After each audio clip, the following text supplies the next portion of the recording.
সগলি খালি ভারতের পানি ছেড়ে দিয়ে বন্যা হওয়াটাই দেখে, এত যে মাছ পাওয়া যায় সেটা দেখে না। ভারত আমাদের বন্ধু, আমাদের খালি পানি দেয়, মাছও দেয়। এই যে কত মাছ আমি খালি ধরিচ্ছি আর থুচ্ছি। হাসিনা ম্যাডাম ভারতত কয়টা আনা ইলিশ পাঠাচ্ছিল তাইলে কত সমালোচনা।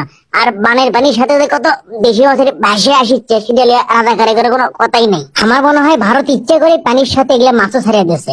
এই না হলে বন্ধু একেবারে অরিজিনাল খাঁটি বন্ধু রে। এ গেল গুটি রে, ধরছি। ভারতের মাছ তো থাকে না, জারেমি করে খোলসে পুটি বালে। ইডে কি মাছ রে? ইডে কালবাউসের বাচ্চা। পুটি মাছ ভাজি খামো, বালিয়া মাছের বিরিয়ানি খামো। ইডে কি মাছ রে? সিলভার কাপের বাচ্চা কুন্ডি থেকে এলে রে। আমার মাছ গেল কুন্টি? হাই রে, দুই মুড়ে এনে সেরাই ব্যাগের দূর সোকাম। পেমাক মাছ আমার পড়ে গেছে। এবার পকেটের মধ্যে থমো মাছ ধরে ধরে, দেখি তো পরে কেমনে।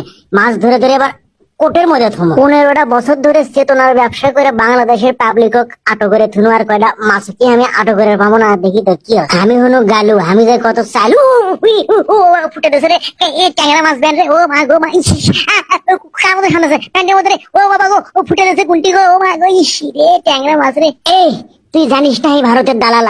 এই আবার কে ফুটে দিল রে। ও মা, আউ এই কাপড়ের মধ্যে আটা ঠান্ডা। মাছ ধরা আমার বেলাস মিটে গেল রে। কি করি? ও মা গো, চলে ভারতের ছেড়ে দেওয়া পানি আমি কৃষক ভাসে যাবো রে। আমি তো ভারতের দালাল। আমি 15 বছর ধরে ভারতকে যা দিছি তা তো সারা জীবন মনে হওয়ার কথা রে। এটা ভুলে গেল লিখিন। ও ডুবে গেল। হাই রে হারামি ভারত রে, বন্ধু শত্রু কিচ্ছু বুঝতো না। দিল ভাসে রে, দিল ভাসে রে, গেলু রে মনু রে। আমার বাটা জুতোখান ভাসে গেল রে। আরে ওরে ইন্ডিয়া, তুই হাওয়া কো দিলু সান্দাইয়া।